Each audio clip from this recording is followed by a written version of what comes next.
Price allot. இன்னைக்கு நம்ம பார்க்க போறது 139வது சங்கீதத்துல ஒரு சில வசனங்கள நம்ம தியானிக்கலாங்க.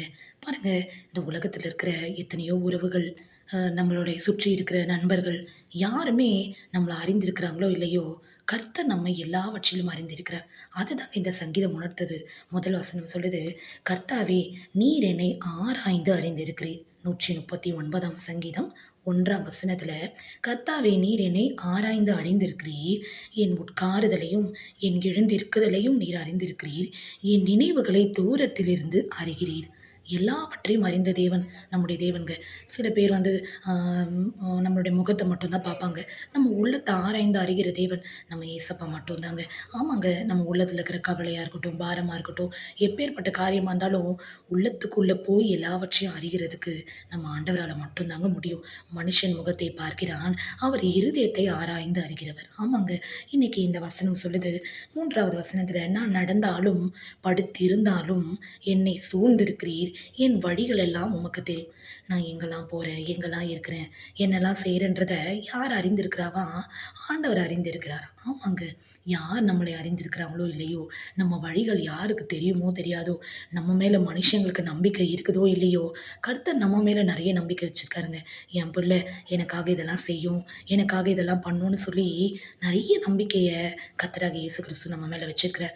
அந்த நம்பிக்கையில தாங்க நம்ம ஒவ்வொரு நாளும் வாழ்ந்து கொண்டிருக்கிறோம். இந்த வசனம் சொல்லுது, 4ஆம் வசனத்துல, "என் நாவில் சொல் பிறவாததுக்கு முன்னே இதோ கர்த்தாவே, அதையெல்லாம் நீர் அறிந்திருக்கிறீர்." ஆமாங்க, தாயின் கர்ப்பத்துல உருவாகும் முன்னே நான் உன்னை தெரிந்து கொண்டேன்னு சொன்னவருக்கு, நம்ம வாயில ஒரு சொல் வருவதுக்கு முன்னாடி நம்ம என்ன பேசுறோன்றத கூட அவர் அறிந்திருக்கிறாருங்க. ஆமாங்க, நெறைய நேரத்துல கூட நம்மளே ஆச்சரியப்படுவோம். ஐயோ! நம்ம ஏதோ ஒண்ணு சொல்ல வந்துட்டு வேற ஏதோ சொல்லிட்டோம்ல அப்படின்னு. அதெல்லாம் கூட ஆண்டவர் தாங்க எந்த இடத்துல எப்படி பேசணும், எப்படி இருக்கணும், எப்படி நடக்கணும்னு நமக்கு எல்லாவற்றையும் சொல்லிக் குடுக்கிறவருங்க அந்த தேவன். ஏன்னா, நம்ம எழுந்திருக்கிறதுல, உட்காருதல எல்லாவற்றையும் அறிந்திருக்கிற நம் தேவன் நம்மோடு கூட இருந்து நம்மள வழி நடத்துவாருங்க. நமக்கு ஞானம் தாங்க வேணும். ஞானத்த நம்ம கேட்போம். சாலமன் ராஜா கூட பாருங்களேன், எல்லா ஆஸ்தி அந்தஸ்தெல்லாம் இருந்துச்சு. தான் ஒரு ராஜாவாக போறோம்ன்னு சொல்லும்போது, ஆண்டவர் பாதத்துல முதலா முட்டி போட்டு கேட்டது என்ன தெரியுமா? "ஆண்டவரே, இவ்ளோ ஜனங்கள நடத்தக்கூடிய ஞானத்த எனக்கு குடுங்க ஏசப்பான்னு." ஆமாங்க, இந்த ஞானம் இருந்தா தான் நம்மளால எல்லாவற்றையும் செய்ய முடியும் இல்லையா? ஏன்னா, நம்ம வாய திறந்து பேசுற ஒவ்வொரு வார்த்தையா இருக்கட்டும், நம்ம கிட்டேருந்து வெளிப்படுற ஒவ்வொரு காரியமும் பிறரை துக்கப்படுத்துறதோ, பிறரை வேதனைப்படுத்துறதாவோ இருக்கக்கூடாது.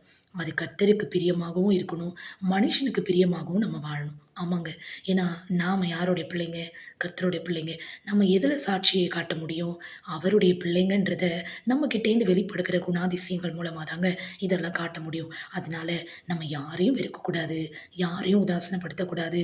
எல்லார் மேலும் நம்ம முடிந்த வரைக்கும் அன்பு செலுத்தணும். ஏன்னா கர்த்தர் நம்ம மேல எவ்வளோ அன்பா இருக்கார் பார்த்தீங்களா?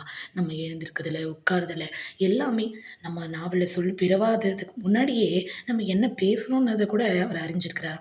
அப்ப அந்த தேவனுக்கு பிள்ளைகளா இருக்கிற நாம எப்படி இருக்கணும்? உண்மையா இருக்கணும். எல்லார் மேலயும் அன்பா இருக்கணும். அததாங்க கர்த்தர் நம்மட்ட எதிர்பார்க்கிறார். இந்த வசனம் கூட, "ஒரு புறத்திலும் பிற்புறத்திலும் நீர் என்னை நெருக்கி உமது கரத்தை என்மேல் வைக்கிறீர்." அவருடைய கரத்த நம்ம மேல வச்சு, நம்மள ஒவ்வொரு நாளும் பாதுகாக்கிறார். அந்த தேவன் நம்ம கூட இருக்கும்போது நமக்கு என்னங்க கவல? அதனால எத குறிச்சும் கவலைப்படாதீங்க. நம்மள ஆராய்ந்து அறிந்திருக்கிற தேவன் நம்மோடு கூடவே இருக்கிறார். அதனால எதுக்கும் கவலைப்படாம தைரியமா இருங்க, சந்தோஷமா இருங்க.